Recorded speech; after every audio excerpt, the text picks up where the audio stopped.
Ibu yang dikasih oleh Tuhan, tema kita untuk bulan ini adalah Family in Christ atau keluarga di dalam Kristus. Bapak dan Ibu yang saya kasihi, ketika saya mendapat tema ini, maka yang pertama saya lakukan ketika menyiapkan materi adalah saya coba mencari figur atau contoh keluarga di dalam Alkitab yang bisa kita jadikan bahan diskusi dan juga bahan untuk kita teladani pada malam hari ini. Bapak dan Ibu, luar biasa sekali gitu ya, setelah saya menyelami Alkitab gitu ya, dahsyat sekali, saya tidak menemukan satupun keluarga yang ideal di Alkitab. Sadly, saya tidak menemukan gitu ya. Dimulai dari bagaimana keluarga Adam dan Hawa, mereka ternyata tidak akur-akur banget. Di mana akhirnya dosa pertama jatuh, di mana Kain membunuh Habel gitu ya. Kemudian dilanjutkan kembali ke bapak kita, bapak orang percaya, yaitu Abraham. Ya, ternyata bapak kita, bapak orang percaya pun keluarganya tidak ideal, Bapak dan Ibu. Ya, ada persaingan di antara Hagar dan Sarai, ya, ada persaingan di sana. Kemudian dilanjutkan kepada Ishak, gitu ya. Ishak menikah dengan Ribka, itu pun tidak keluarga yang ideal. Kita melihat dalam Alkitab bagaimana akhirnya, ya, Ishak itu lebih kasih kepada Esau, dari Ribka itu lebih kasih kepada Yakub. Jadi tidak ada yang sempurna. Izin, Pastor. Ya. Pastor, izin. Nah, ini suaranya baru muncul lagi. Tadi agak sedikit mendem itu, jadi nggak kedengaran tadi. Oh, nggak mendem ya? Kalau begini aman suaranya? Iya tadi, udah aman. Ya. Aman. Jadi Bapak dan Ibu, setelah saya perhatikan, Makasih, ternyata tidak ada satu buah figur keluarga yang benar-benar ideal di Alkitab yang kita bisa contoh dan kita bisa jadikan teladan di zaman sekarang. Tetapi Bapak dan Ibu, mungkin ini kelihatan kelemahan dalam kitab kita. Tapi sebenarnya ini adalah bentuk daripada apa yang terjadi sebenarnya dalam kehidupan kita, bahwa kita ini manusia itu benar-benar fragile. Kita ini manusia ini benar-benar rapuh, manusia ini benar-benar tidak sempurna. Bahkan tokoh-tokoh iman kita pun tidak ada yang sempurna, ya. Jadi memang tidak ada yang sempurna, tapi ini menjadi bukti dalam kehidupan kita bahwa kita harus sungguh-sungguh mengandalkan grace, kasih Tuhan dalam kehidupan kita. Karena di bawah kolong langit ini tidak ada manusia yang hidupnya sempurna. Cuma Yesus satu-satunya yang hidupnya sempurna. Dan kalau hari ini kita punya bapak-bapak rohani seperti Abraham dan lain-lain, bahkan kita menjadi orang percaya, itu bukan karena kebaikan kita, itu bukan karena kemampuan kita melakukan hal-hal baik. Semata-mata semua karena grace, semua karena kemurahan Tuhan. Ya, Bapak dan Ibu. Dan kemudian saya kemarin lanjut lagi, saya move on begitu ya, setelah saya mencari tidak ada tokoh yang cukup ideal gitu. Saya kemarin biasanya ketika saya menyiapkan materi khotbah, saya juga suka menyiapkan materi pembanding ya. Oleh karena itu kemarin saya coba mencari informasi ke AI ya. Kemudian saya meminta kepada AI tolong buatkan khotbah tentang Family in Christ gitu ya. Kemudian AI meminta beberapa requirement untuk saya penuhi. Dan setelah saya memenuhi beberapa requirement, maka AI itu memberikan satu buah bahan khotbah yang cukup menarik buat saya. Tapi setelah saya mendengar gitu ya, isi khotbah si AI ini itu terlalu normatif, tidak menyentuh permasalahan kita di zaman sekarang gitu. Jadi khotbah yang dibuat oleh si AI tentang Family in Christ atau keluarga dalam Kristus ini cocoknya dibacakan oleh seorang pejabat dalam satu buah acara formal gitu. Sehingga saya tidak menggunakan materi khotbah yang digunakan oleh AI. Tapi Bapak dan Ibu yang cukup menarik gitu ya, dari semua yang disediakan oleh AI, saya menemukan satu buah judul yang sangat luar biasa. Jadi saya mau pakai judul yang diberikan oleh AI. Bapak dan Ibu mau tahu judulnya apa? Judulnya demikian Bapak dan Ibu. Keluarga dalam Kristus merupakan fondasi peradaban. Wah, keren sekali. Fondasi peradaban. Jadi keluarga dalam Kristus merupakan fondasi peradaban. Betapa agung, betapa mulia judul ini. Bayangkan ya, ditulis di situ bahwa keluarga yang hidup dalam Kristus itu bisa menjadi fondasi sebuah maju tidaknya peradaban, gitu ya. Tapi sebenarnya apa yang dikatakan oleh AI dalam judulnya ini sungguh-sungguh merema dalam hati saya dan saya setuju. Bapak dan Ibu, keluarga adalah Selain komunitas terkecil daripada orang-orang percaya yang Tuhan boleh adakan di dalam muka bumi gitu ya. Tapi juga sebenarnya keluarga ini menjadi pabrik manusia. Dalam arti kata pabrik kepribadian manusia. Bapak dan Ibu, bagaimana kita hari ini, bagaimana kita berpikir, bagaimana kita bereaksi melihat segala sesuatu, itu tidak bisa diluputkan dari namanya latar belakang keluarga kita.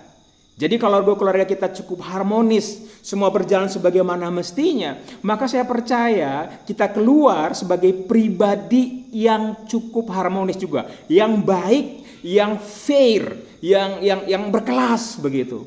Tetapi apabila kita memiliki keluarga yang kacau balau di belakangnya, broken home istilah zaman sekarang gitu, maka suka tidak terhindarkan. Seringkali kita keluar menjadi pribadi yang apatis, menjadi pribadi yang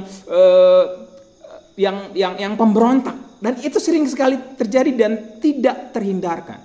Jadi begitu pentingnya keluarga membentuk karakter kita.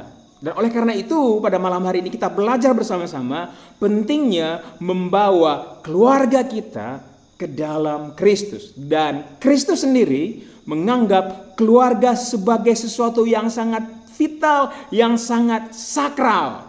Bapak dan Ibu, tahukah Bapak dan Ibu bahwa keselamatan datang ke muka bumi ini lewat satu hal yang disebut keluarga? Ya Bapak dan Ibu ya. Kalau kita melihat jalan keselamatan ya, tidak seperti dalam film-film Terminator ya. Kalau Bapak dan Ibu pernah nonton film Terminator gitu ya, jagoannya datang lewat apa Bapak Ibu? Lewat petir gitu ya, lewat petir, tiba-tiba Arnold Schwarzenegger seger keluar, kemudian dia bilang, saya adalah robot jenis ini yang keluar dari tahun sekian-sekian untuk membawa keselamatan buat manusia.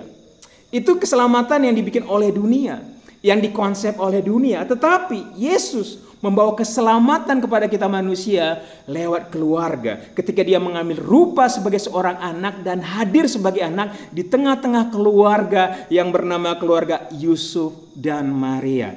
Jadi penting sekali keluarga bagi Yesus. Dan bagaimana seharusnya keluarga dalam Kristus? Betul Bapak dan Ibu, kita tidak menemukan figur keluarga yang sempurna dalam Alkitab. Tapi tidak berarti dalam Alkitab itu tidak ada guidance atau tuntunan bagaimana sebenarnya keluarga dijalankan dengan baik. Jadi pada malam hari ini kita akan Bible trivia gitu ya.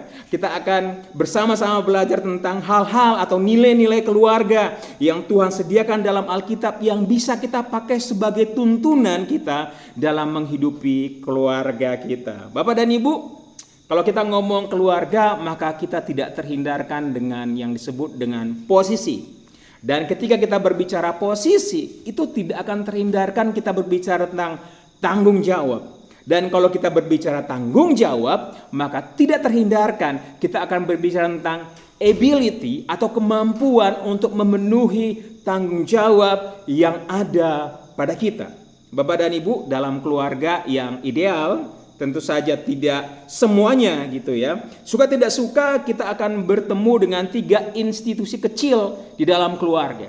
Yang pertama yang disebut dengan suami atau ayah. Ya, dengan posisinya, dengan jabatan benefit yang harus dia terima, dengan tanggung jawabnya apa. Yang kedua, institusi yang bernama istri ataupun ibu, ya. Terus yang ketiga itu adalah anak-anak, ya. Tidak peduli itu anak bungsu, anak sulung atau middle child atau anak tengah. Tapi semuanya umumnya, tapi tidak semua tentu saja, umumnya ada 3 hal ini. Ada ayah, ada ibu, ada anak-anak. 3 posisi ini memiliki tanggung jawab yang berbeda pula. Yang seringkali tanggung jawab dan posisi ini kita sebagai orang Kristen kita lupakan, ya. Sehingga sering sekali terjadi dalam kehidupan ini yang namanya disposisi. Ya, seorang ayah yang tadi tanggung jawabnya apa, ya, itu tidak melakukan tanggung jawabnya sehingga tanggung jawab tersebut diambil oleh seorang ibu, bahkan tanggung jawab tersebut diambil seorang anak, sehingga keluarga tidak berjalan sebagaimana mestinya, kan terjadi yang disebut dengan disposisi. Bapak dan Ibu, badan kita ini semua sudah ada posisinya masing-masing. Urat-urat yang ada di seluruh badan kita sudah ada posisinya masing-masing. Bapak-bapak dan ibu-ibu bisa bayangkan apabila misalnya terjadi salah urat atau disposisi tulang, maka badan kita tidak bisa berfungsi sebagaimana mestinya. Maka kita tidak bisa bekerja dengan baik, kita tidak bisa melakukan aktivitas kita dengan baik. Alih-alih melakukan aktivitas, kita menjadi sakit dan juga menyebabkan kerugian buat orang lain. Begitu juga dalam keluarga, apabila kita tidak mengerti posisi kita apa, tanggung jawab kita apa, kita lupa akan hal itu, maka terjadi yang disposisi dalam keluarga. Sehingga keluarga yang ideal, yang harusnya Tuhan Yesus pakai sebagai yang namanya the little ambassador, atau misalnya menjadi contoh percontohan kasih Bapa di bumi ini, menjadi kacau balau. Karena tidak ada yang namanya menduduki posisi yang sebagaimana mestinya. Bapak dan Ibu, sebagai suami atau sebagai ayah, apa kata Alkitab tentang posisi ayah atau posisi suami? Bapak dan Ibu, saya rindu sekali kita membaca di Kejadian 3 ayat 17. Ada yang terbeban merindukan, ada yang terbeban untuk membacakannya buat kita semua ya? Mungkin Ibu Lilo boleh, Ibu? Firman Tuhan, Kejadian 3 ayatnya yang ke-17. Lalu firman-Nya kepada Adam, karena engkau mendengarkan perkataan istrimu dan makan buah dari pohon yang telah kuperintahkan kepadamu, jangan makan darinya, maka terkutuklah tanah karena engkau dengan susah payah engkau mencari makan dari tanah itu seumur hidupmu. Terima kasih Bu Lilo. Ya. Bapak dan Ibu, ayat ini bukanlah ayat yang sembarangan. Ini ayat yang sangat penting sekali ya. Karena di sini ini kejadiannya ketika mereka sudah melakukan dosa, mereka makan buah yang terlarang gitu. Maka Tuhan menghukum manusia. Dan hukuman yang diberikan kepada manusia itu adalah mencari makan.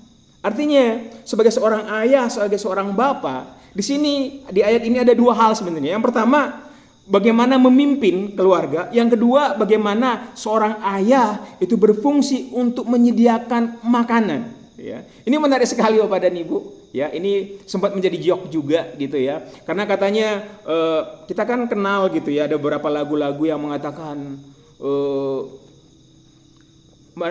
wanita racun dunia gitu. Ada yang menyalahkan bahwa manusia jatuh ke dalam dosa karena Hawa memberikan buah kepada Adam gitu. Tapi kalau kita lihat di ayat ini, manusia jatuh kepada dosa bukan karena Hawa. Bukan karena Hawa. Tapi manusia jatuh kepada dosa karena seorang pria yang harusnya tugasnya, tanggung jawabnya memimpin itu abai. Ya. Maka Tuhan bilang, karena engkau mendengarkan perkataan istrimu dan memakan dari pohon itu. Padahal seharusnya ketika misalnya Hawa makan buah itu dan misalnya dia kasih kepada Adam, "Beb, coba deh buah ini." Kata ular, mantep nih, bikin pinter gitu. Seharusnya tanggung jawab seorang Adam itu adalah mengingatkan. "Aduh sayang, kenapa kamu makan buah itu? Aduh, gawat sekali ini." Oke, tenang ya Beb. Buahnya kamu tahan, kita tunggu Allah Bapa datang dan kita dengar dia mau ngomong apa. Tetapi di sini diceritakan bagaimana seorang Adam yang Tuhan berikan kemampuan, Tuhan berikan ability untuk memimpin pada saat itu, tidak melakukannya. Ketika ditawari oleh Hawa, "Beb, makan deh Beb, bikin pinter," kata ular gitu. Ikutan dimakan. Sehingga ketiadaan seorang Adam untuk mengambil posisinya sebagai pemimpin menjatuhkan kita dalam dosa. Ya, sehingga kita semua para pria bekerja. Jadi pada ayat ini sangat menarik, ada dua hal yang Tuhan ingin sampaikan. Yang pertama, ketika kita menjadi seorang pria, seorang ayah, suka tidak suka, we are a leader. Accept it, terima itu. Kita adalah pemimpin. Terus yang kedua, kita punya tanggung jawab untuk menyediakan makanan. Ya, di zaman sekarang memang kita melihat ada begitu banyak terjadi yang namanya gejala sosial yang berbeda-beda, sehingga dalam beberapa keluarga memang ada yang akhirnya ibu yang bekerja segala macam, yang mana itu juga nggak apa-apa sebenarnya gitu ya. Tapi kalau kita mau lihat dengan kacamata biblical way, maka seharusnya yang mencari makanan, yang menyediakan makanan itu adalah pria, dan itu biblical. Jadi ada dua hal yang menjadi tugas tanggung jawab seorang ayah atau tanggung jawab seorang pria. Yang pertama, memimpin keluarganya. Yang kedua, menyediakan makanan bagi keluarganya. Kemudian yang kedua adalah apa yang menjadi tugas daripada seorang pria. Bisa kita baca di Efesus 5 ayat 25. Adakah di antara Bapak dan Ibu yang mau menjadi volunteer? Kita bisa baca Efesus 5 ayat 25. Dengan hormat saya minta Ibu Lilo lagi, silahkan Ibu. Ya Pak. Firman Tuhan Efesus 5 ayatnya yang ke-25. Iya. Benar ya Pak? Betul sekali Ibu. Ya. Firman Tuhan, hai suami kasihilah istrimu sebagaimana Kristus telah mengasihi jemaat dan telah menyerahkan dirinya kepadanya. Ya, terima kasih Ibu.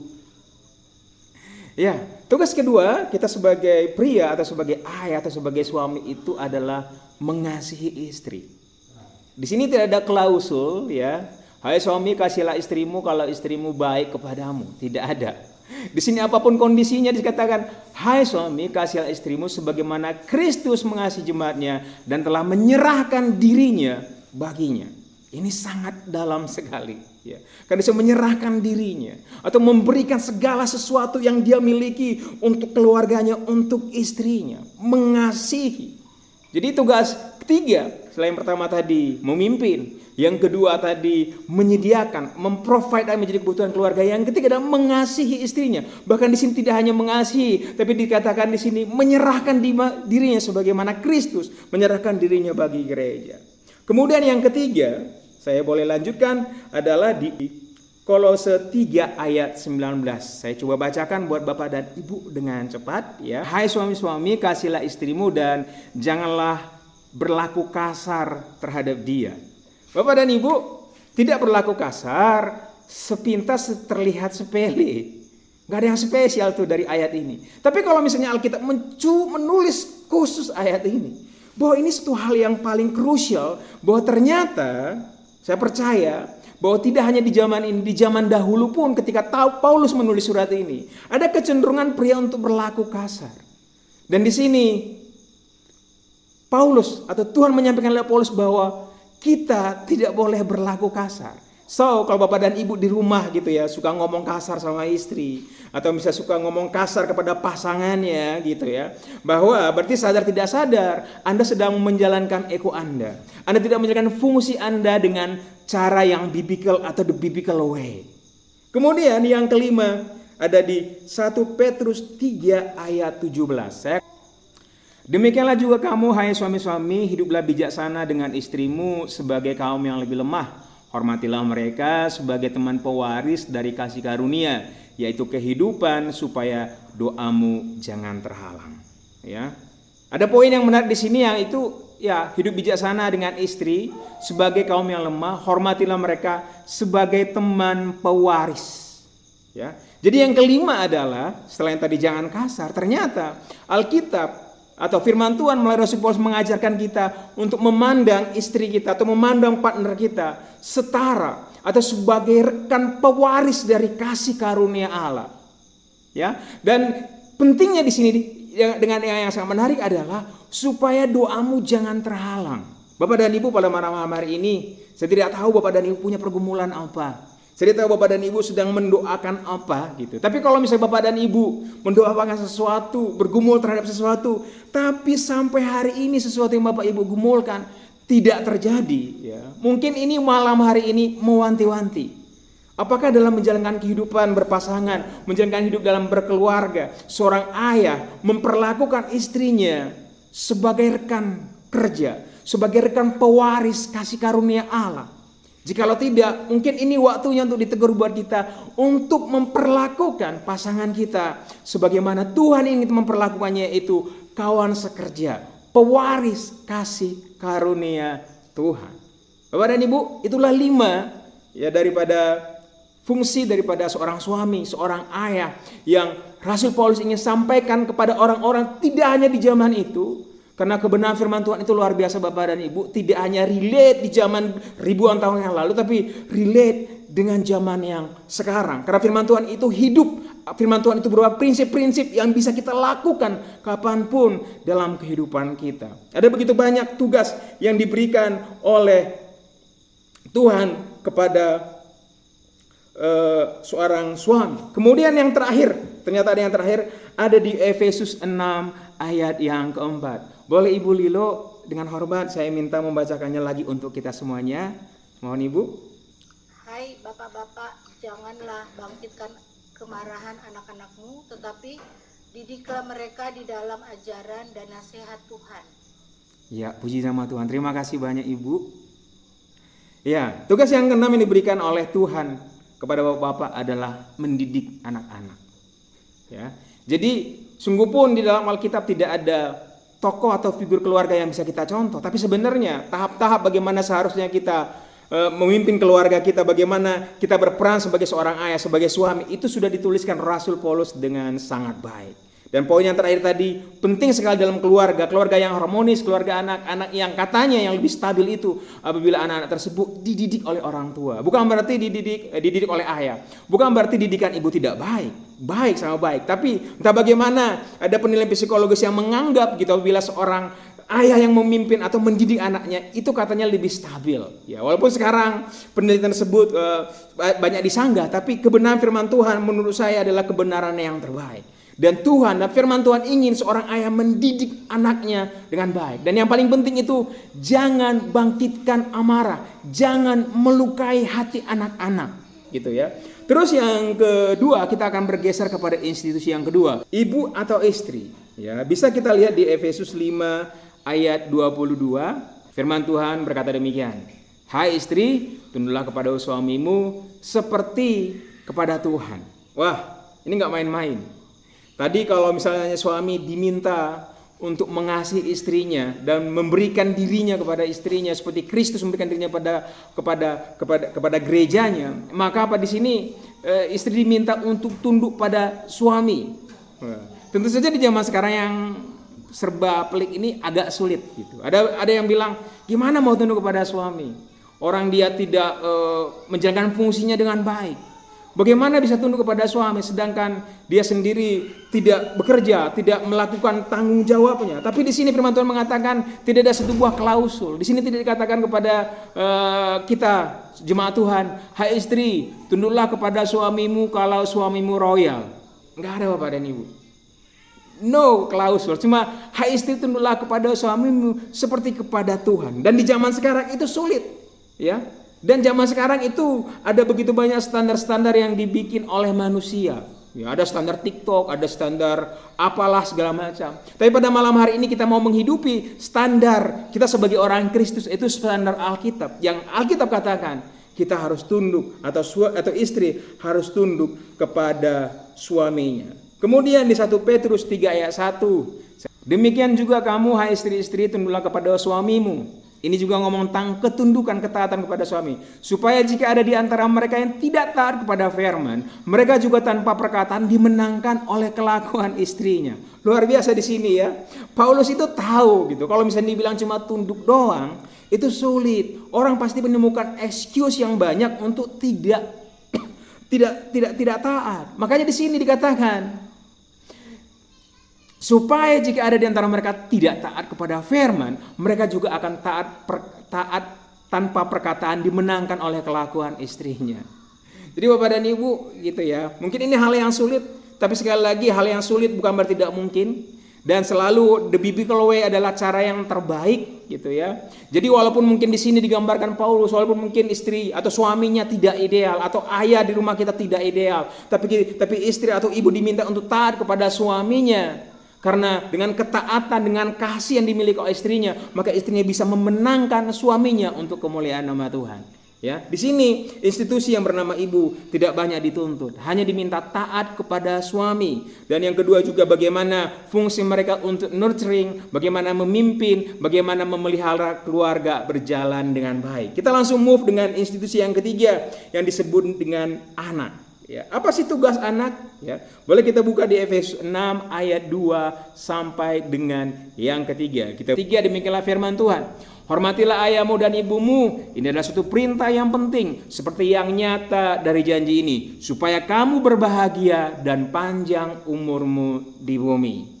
Supaya kamu berbahagia dan panjang umurmu di bumi. Bapak dan Ibu, posisi kita sebagai anak, ya, Alkitab tidak minta banyak, ya. Kita harus menghormati ayah dan ibu kita. Kita harus mengikuti keteladanan mereka, ya. Walaupun mungkin banyak hal dalam kehidupan ini tidak sesuai dengan apa yang kita pikirkan. Walaupun mungkin kadang-kadang kita merasa orang tua kita kolot, orang tua kita tidak update, orang tua kita tidak mengerti banyak hal. Tapi firman Tuhan tidak pernah mengizinkan kita untuk tidak menghormati orang tua kita. Tuhan meminta kita untuk tetap menghormati orang tua kita. Dan ini ada ganjaran. Ada janji yang Tuhan sediakan apabila kita taat kepada orang tua kita, supaya kita berbahagia dan panjang umur di bumi. Bapak dan Ibu, apa yang kita cari dalam dunia ini selain daripada kebahagiaan? Ya, persoalan boleh terjadi banyak hal dalam kehidupan kita, tapi apabila dalam persoalan tersebut ada damai sejahtera, ada kebahagiaan daripada Tuhan, maka persoalan-persoalan dalam kesulitan hidup yang kita peroleh, kita bisa lalui dengan baik. Dan yang kedua, apa yang lebih baik daripada panjang umur? Apabila kita berhasil, apabila kita diberkati, maka itu akan sangat combo sekali apabila kita memiliki panjang umur. Daripada kita memiliki kaya raya, tapi dalam kehidupan kita tidak berbahagia, kita tidak diberkati. Bapak dan Ibu, pada malam hari ini ada 3 institusi yang suka tidak suka dalam kehidupan kita beririsan. Yang pertama, seorang ayah, seorang suami yang dia harus memimpin, yang dia harus memprovide apa yang menjadi kebutuhan keluarganya, yang harus mendidik anak-anaknya, yang harus mengasihi istrinya. Yang kedua adalah institusi yang bernama istri atau institusi yang bernama ibu, bagaimana dia nurturing, bagaimana dia memimpin keluarganya, membantu keluarganya dipimpin oleh suaminya, bagaimana dia mengasihi suaminya, menghormati suaminya, memberikan respect kepada suaminya. Terus yang ketiga adalah bagaimana seorang anak harus taat. Ya, ketiga posisi ini Bapak dan Ibu sungguh-sungguh tidak gampang menjalaninya dalam kehidupan ini. Posisi ini otomatis ada, tapi tidak otomatis gampang melakukannya. Tapi Bapak dan Ibu, tahukah Bapak dan Ibu, pada malam hari ini setiap posisi kita, setiap tanggung jawab kita, Tuhan selalu memberikan ability atau kemampuan untuk menunaikannya. Ya, Bapak dan Ibu sering lihat gitu, misalnya gitu ya. Kita melihat ada keluarga yang kecil gitu, misalnya yang terlihat miris gitu, misalnya ada seorang ayah yang memiliki 9 anak, ya, dengan kondisi ekonomi zaman sekarang, dengan ekonomi yang sangat sulit sekarang, secara hitung-hitungan gitu, bagaimana ayah ini bisa menghidupi 9 anaknya. Tapi sering sekali kita melihat bagaimana dengan cara yang ajaib Tuhan memelihara keluarga itu, walau anaknya 9, tapi 9 anaknya bisa sukses dan berhasil. Dan itu sering terjadi. Dan mengapa itu bisa terjadi? Karena sekali lagi, dalam setiap tanggung jawab yang Tuhan berikan kepada kita, dalam setiap posisi yang kita emban hari ini, ada yang disebut dengan ability, kemampuan untuk memenuhi apa yang menjadi tanggung jawab kita selama kita hidup di dalam Kristus. Bapak dan Ibu, di zaman sekarang gejala sosial sering terjadi, atau luka batin sering terjadi ketika orang-orang tidak sadar posisinya, tidak menjalankan apa yang menjadi tanggung jawabnya, sehingga keluarga menjadi hancur, sehingga keluarga menjadi rusak. Ketika keluarga jadi hancur, ketika keluarga menjadi rusak, maka satu buah oknum yang bernama iblis akan masuk. Ya, Bapak-bapak dan ibu-ibu, dan terutama kepada bapak-bapak. Tahukah bapak-bapak, tahukah para suami, apabila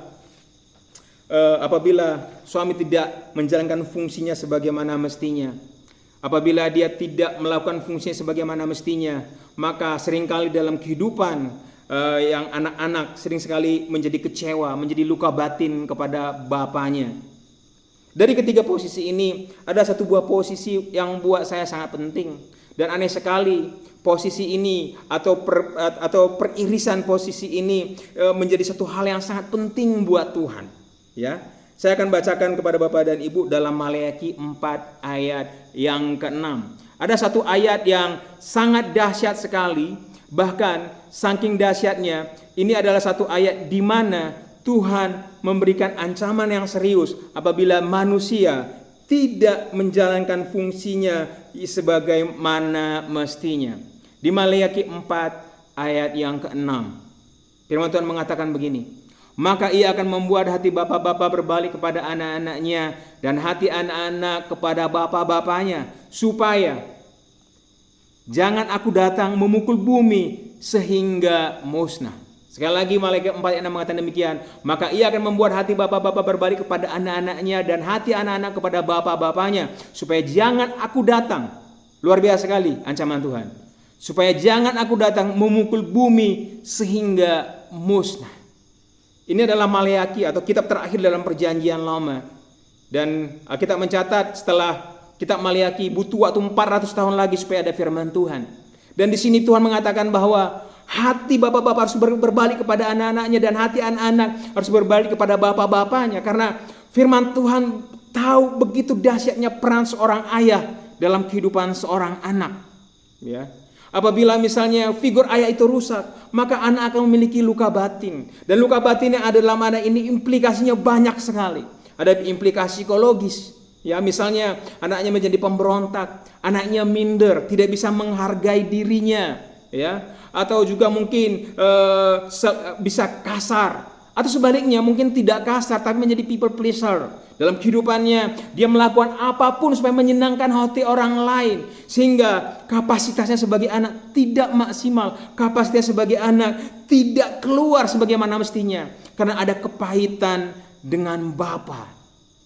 Bapak dan Ibu ya, yang dikasihi oleh Tuhan, gereja kami atau gereja kita bersama Overflow Church dibangun oleh gembala kita Senior Pastor Kevin itu dengan satu buah ayat tema ini, Maleakhi 4 ayat 6, di mana gembala kita Pastor Kevin memiliki kerinduan bahwa gereja kita itu bisa menjadi jawaban buat generasi ini, bahwa gereja kita, bahwa setiap kita insan yang ada di Overflow ini bisa menjadi jawaban bagi generasi. Bapak dan Ibu, mungkin Pastor Kevin tidak terlalu banyak promo, tidak terlalu banyak cerita gitu ya, tapi Pastor Kevin punya program personal yang disebut dengan Wow Movement, di mana gembala kita Senior Pastor Kevin itu datang ke sekolah-sekolah yang membuat satu buah kegerakan, dibikin seminar kecil. Dia datang kepada anak-anak muda yang terhilang, anak-anak muda yang terluka, anak-anak muda yang image gambar dirinya hancur karena tidak memiliki hubungan yang baik kepada bapaknya. Sehingga anak-anak muda sekarang menjadi anak-anak muda yang apatis, tidak memandang Tuhan sebagai suatu hal yang penting. Kenapa? Karena Tuhan itu sebagai Bapa dan mereka kecewa dengan Bapa yang ada di dunia. Jatuhnya adalah kecewa kepada Bapa yang di surga. Gembala kita Pastor Kevin melalui kegerakannya datang ke sekolah-sekolah untuk memulihkan anak-anak muda, sehingga anak-anak muda hidupnya dipulihkan, sehingga anak-anak muda dibukakan hati dan pikirannya, sehingga mereka bisa kembali kepada bapak-bapak mereka, mengampuni bapak mereka, mengakui apa yang tidak ada dalam kehidupan mereka, mengakui kekurangan mereka, sehingga kasih bapa mereka boleh terima, sehingga ketika mereka mengalami kasih bapa, menikmati kasih bapa dalam kehidupan mereka, maka anak-anak muda akan dipulihkan kehidupannya. Dan anak muda yang dipulihkan kehidupannya tidak hanya berbicara bagaimana dipulihkan hubungannya dengan orang tua, tapi juga seorang anak muda adalah the future leader. Seorang anak muda juga menjadi orang tua generasi berikutnya, sehingga mempersiapkan mereka, menuntun mereka menjadi orang tua yang baik ke depannya, sehingga mereka bisa menjadi role model yang baik buat generasi-generasi berikutnya. Sehingga pelayanan generasi, pelayanan pemulihan hati Bapa bukan pelayanan yang sepele. Ini pelayanan jangka panjang yang menentukan apakah satu buah bangsa, AI bilang apakah sebuah peradaban maju apa enggak, itu ditentukan bagaimana gambar diri tentang Bapa itu pulih dalam seorang anak, dan gambar diri yang pulih dalam seorang anak membuat keluarga menjadi harmonis. Ya, Bapak dan Ibu, dalam keluarga Tuhan, family in Christ, apapun posisi kita hari ini, sebagai suami, sebagai ayah, tahu tanggung jawab kita apa. Sebagai seorang ibu, sebagai seorang istri, ngerti posisi kita di mana dan apa yang kita harus lakukan. Sebagai seorang anak, kita harus menghormati orang tua kita. Tidak ada tawar-menawar. Kalau tadi ayah dan ibu, tugasnya banyak sekali. Banyak sekali kalau misalnya kita gali Alkitab, perintilannya lebih banyak. Tapi sebagai seorang anak, kita diminta untuk taat, untuk menghormati ayah dan ibu kita. Karena ganjarannya jelas sekali. Itu kebahagiaan dan umur yang panjang. Bapak dan Ibu, marilah kita sebagai insan-insan overflow, sebagai jemaat overflow, mengetahui posisi kita, jabatan kita dalam keluarga, tanggung jawab kita sebagai keluarga. Dan kita membawa jabatan kita, tanggung jawab kita keluarga di dalam Tuhan. Supaya Tuhan memampukan kita untuk menjalani fungsi kita sebagaimana mestinya.